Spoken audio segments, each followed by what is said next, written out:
نحمده ونصلي على رسوله الكريم اما بعد فاعوذ بالله من الشيطان الرجيم بسم الله الرحمن الرحيم رب اشرح لي صدري ويسر لي امري واحلل عقدة من لساني يفقهوا قولي۔ آج کا موضوع ہے اختلاف کے وقت۔ اختلاف زندگی کا ایک حصہ ہے۔ اگر ہم غور کریں تو پوری کائنات کے اندر اختلاف کی مثالیں پائی جاتی ہیں۔ قرآن مجید میں اللہ سبحانہ وتعالیٰ خاص طور پر اس کا ذکر فرماتے ہیں ان فی اختلاف اللیل والنہار، رات اور دن کے اختلاف ہے، اور اس کے علاوہ اور بھی چیزوں کا اختلاف جو ہماری نگاہیں دیکھتی ہیں، انسانوں کے رنگوں میں، زبانوں میں، اور اسی طرح دیگر بہت ساری چیزوں میں۔ سوچیے اگر آسمان، زمین، درخت، پہاڑ، انسان، سب چیزیں ایک رنگ کی ہوتی ہیں، یہ آسمان سے لے کے سمندر، بادل، دریا، انسان، سب کے سب بس ایک ہی رنگ کے ہوتے ہیں، اور یہ دنیا کیسے لگتی؟ اگر ہمیشہ دن ہوتا تو کیا ہوتا؟ اگر ہمیشہ رات ہوتی تو کیا ہوتا؟ یہ ساری چہل پہل اور دنیا کی خوبصورتی جو میں اور آپ ملاحظہ کرتے ہیں، یہ رنگوں کے اختلاف کی وجہ سے، موسموں کے اختلاف کی وجہ سے۔ اللہ تعالیٰ نے انسانوں کو مختلف طبیعتوں پر پیدا کیا ہے، سب کو ایک جیسا نہیں بنایا۔ ان کا قد، سائز، ان کا جسمانی حال، حلیہ، ناک، نقشہ، ہر شکل کا دوسرے سے مختلف ہونا، ظاہری طور پر، بیرونی طور پر، اسی طرح ذہنوں کا مختلف ہونا، سوچ کا مختلف ہونا، یہ سب اللہ تعالیٰ کے کریشن پلان کا ایک حصہ ہے۔ کوئی بھی انسان اس کو ختم نہیں کر سکتا۔ تو اسی طرح رائے کا اختلاف بھی زندگی کا ایک حصہ ہے، اور اس میں بہت خیر ہے۔ تو یہ لکھتا ہے کہ اختلاف زندگی کا ایک حصہ ہے، مختلف اسباب سے لوگوں کے درمیان اختلاف ہوتا رہتا ہے، یعنی کئی وجوہات ہوتی ہیں اختلاف کی۔ جس طرح عام لوگوں کے درمیان اختلاف ہوتا ہے، اسی طرح مخلص اور مومن کے درمیان بھی اختلاف پیش آتا ہے۔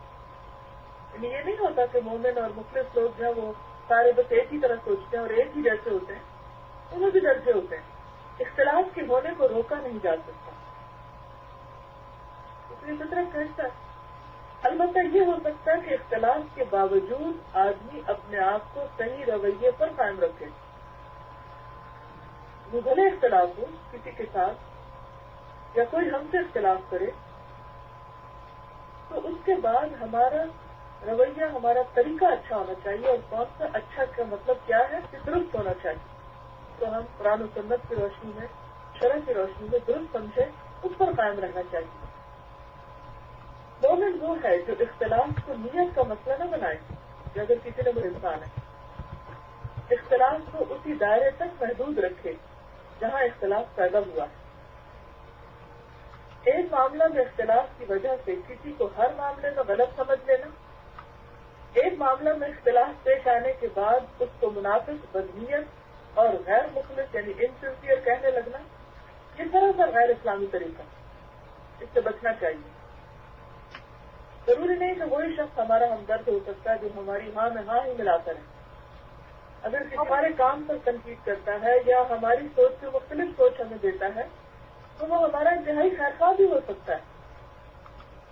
اختلاف کی وجہ سے کسی کو بدنیت نہیں سمجھنا چاہیے۔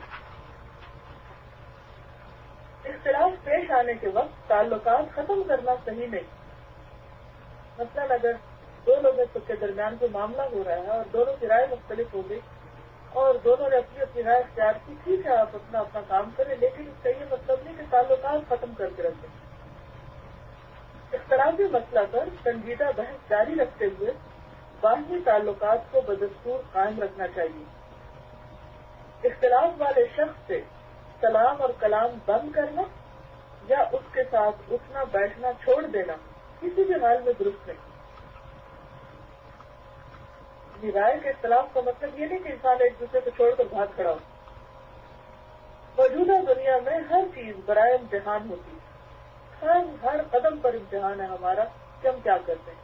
پھر اللہ تعالیٰ ہمیں خالص کرنا چاہتا ہے کہ واقعی ہم جو کچھ بھی کر رہے ہیں صرف اسی کے لیے کر رہے ہیں یا بندوں کے لیے کر رہے ہیں۔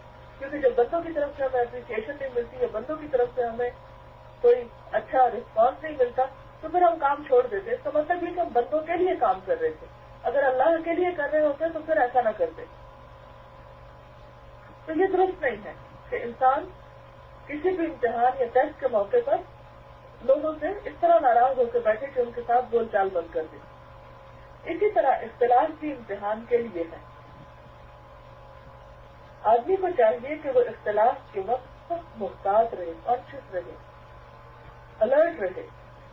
وہ مسلسل کوشش کرے کہ اس سے کوئی ایسا غلط رد عمل ظاہر نہ ہو جو اللہ کو پسند نہیں. یعنی کوئی نیگیٹو ریئیکشن اس طرح کا نہ ہو کہ جو اللہ تعالیٰ کو ناراض کرے. اختلاف کے وقت انصاف پر قائم رہنا بلا شبہ ایک مشکل کام ہے. یعنی عدل کو تھامے رکھنا اور صحیح بات کہنا یہ بہت مشکل وقت ہوتا ہے, بہت مشکل مرحلہ اور مشکل ترین امتحان ہوتا ہے. مگر اس کا ثواب بھی بہت زیادہ ہے. اسلام میں ہر درست کام عبادت ہوتا ہے. یہ بھی ایک اعلیٰ عبادت ہے کہ اختلاف اور نزاع یعنی جھگڑے کی صورت میں یعنی ایک دوسرے سے کھیچت آنے کے وقت ایسی صورت پیش آنے کے باوجود آدمی اپنے دل کو دشمنی اور انتقام کی نفسیات سے بچائے. یعنی دوسروں کے لیے دل میں گرج نہ رکھے, ان کے خلاف کاروائیاں نہ شروع کر دے. اختلاف کے باوجود وہ انصاف کی روش پر قائم رہے. یعنی جو جس کا حق ہے اس کو دیتا رہے. اختلاف پیش آنا برا نہیں. برا یہ ہے کہ اختلاف پیش آنے کے بعد آدمی امتحان میں پورا نہ اترے. اب آپ کرتے کیا, کون سا طریقہ اور کون سا ذریعہ اختیار کرتے ہیں اس کو راہ راست پہ لانے کا؟ کیا صرف ناراضگی یا ڈانٹ ڈپٹ یا جھگڑا فساد یا کوئی اور حکمت طریقہ صبر و تحمل اور برداشت کے ساتھ کوئی اور ایسی راہ کا اختیار کرنا کہ جس سے بات بگڑے نہیں بلکہ درست سمجھ سے چلے. تو اسی طرح شوہر کے ساتھ اختلاف, اسی طرح بہن بھائیوں کے ساتھ, اگر آپ کام کرتے ہیں تو اپنے کلیگ کے ساتھ, کیونکہ جہاں کہیں بھی انسان ہوگا کوئی, اور چونکہ اللہ نے ہر انسان کو عقل دی, ہر انسان سوچتا ہے, جس کسی بھی انسان کے ساتھ آپ کا معاملہ پیش آئے گا وہی کوئی نہ کوئی ٹکراؤ کی شکل آئے گی, وہی کوئی نہ کوئی اختلاف کی صورت پیدا ہوگی, چاہے وہ چھوٹا ہو یا بڑا ہو. لہٰذا ہم سب کو اپنا اپنا حساب کرنا ہے کہ ہم اس وقت کرتے کیا ہیں, ہمارے چہرے کے تاثرات کیا ہیں, ہمارے بولنے کا انداز کیا ہے, ہمارا معاملہ کیا ہے. اللہ کی خاطر اگر ہم کوئی خیر و بھلائی اس شخص سے کرنے والے تھے تو کیا پھر بھی کر رہے ہیں یا صرف اس لیے چھوڑ رہے ہیں کہ وہ ہماری مرضی کے مطابق نہیں چل رہا. تو یہ سب کچھ عمل میں اسی وقت آ سکتا ہے جب ہم اپنا حساب کریں, انتخاب کریں اور اپنے رویوں کو جائزہ لیں. اللہ تعالیٰ ہمیں عمل کی توفیق عطا فرمائے. سادہ اختلاف سے ریلیٹڈ ایک اسٹوڈنٹ کا کمنٹ ہے. یہ لکھتی ہے کہ السلام علیکم. وعلیکم السلام. میں اختلاف سے ریلیٹڈ آپ سے اپنا تجربہ شیئر کرنا چاہتی ہوں جو 2 دن پہلے میرے ساتھ ہوا. میرے ہسبینڈ گھر آئے بہت تھکے ہوئے تھے, کمر میں بھی درد تھا. میں نے ایک پین ریلیونگ کریم لی اور ان کی بیک پر مساج کرنا شروع کیا. تو 1 منٹ بعد وہ چیخنے لگے کہ یہ کیا لگا دی, اس سے مجھے بہت جلن ہو رہی ہے. میں نے کہا کہ نئی پین ریلیونگ کریم ہے اور میں نے سوچا اس کے لگانے سے آپ اچھا فیل کریں گے. مگر میرے ہسبینڈ بجائے اس کہ میں شکر گزار ہوں بہت فرسٹریٹ ہوئے باتھ روم میں جا کر اپنی بیک کو واش کیا. مجھے بہت برا لگا کہ میں نے تو اپنی طرف سے ہیلپ کرنے کی کوشش کی تھی اور یہ تو سب الٹ ہو گیا. بعد میں انہوں نے مجھے کہا کہ تم یہاں سے چلی جاؤ, دوسرے کمرے میں سو جاؤ, ناراض ہو کے مجھ سے بات بھی نہیں. میں نے عشاء کی نماز پڑھی, اس کے بعد 2 نفل پڑھے اور سو گئی. جب میں صبح اٹھی تو دل بہت بھاری تھا مگر میں نے صبر کیا. کچن میں آئی اور اختلاف کے وقت والا ٹاپک کتاب سے نکال کے دوبارہ پڑھا. اس سے مجھے بہت سکون ملا. میں نے ناشتہ بنایا, پھر اپنے شوہر کو مسکرا کر ان کے کام کے لیے رخصت کیا. حالانکہ اس وقت میرا مسکرانے کو بالکل دل نہیں چاہ رہا تھا مگر میں نے یہ سب اللہ کی خاطر کر لیا. الحمدللہ مجھے خوشی ہے کہ ہم اتنی اچھی باتیں پڑھ رہی ہیں جس سے روزمرہ زندگی میں گائیڈنس ملتی رہتی ہے. اور اس پر بھی الحمدللہ کہ اللہ تعالیٰ نے ہمیں آپ جیسے استاد دی جو ہمیں گائیڈ کرتی رہتی ہیں کہ ہم اپنی زندگیوں کو کیسے بہتر بنائیں. جزاک اللہ. وإياكم. اللہ تعالیٰ سے دعا ہے کہ اللہ تعالیٰ واقعی ہمیں عمل کرنے والا بنائے, کیونکہ عمل سے زندگی بنتی. نارملی ہوتا بھی یہ نا کہ ہوتی ہیں باتیں، لیکن یہ کہ جب عمل کا وقت آتا ہے تو اس وقت ہم بھول جاتے ہیں. بالکل تو پھر اس وقت ہمیں یاد رہے کہ ہمیں اس وقت کیا کرنا چاہیے، تو تبھی وہی حکمت ہے نا جس طرح. اور گھر میں کتاب کا ہونا کتنی بڑی نعمت ہے کہ انہوں نے پڑھا اور انہیں باتیں یاد آ گئی. الحمدللہ. یہ بڑی اہم بات ہے کیونکہ ہم بھول جاتے ہیں. جیسے آپ نے کہا نا کہ ہم پھر بھول جاتے ہیں ان باتوں کو، یہ بالکل درست بات ہے کہ بھول جاتے ہیں.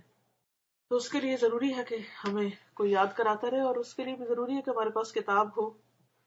تو کتاب کہتے ہیں نا کہ ساتھی ہے، تو جب انسانی ساتھی ناراض ہو جائیں تو پھر کتابیں جو ہیں وہ بہترین مشورے دیتی ہیں، ورنہ کون کتاب پڑھتا ہے. چلیے ہم شروع کرتے ہیں. وآخر دعوانا ان الحمد للہ رب العالمین.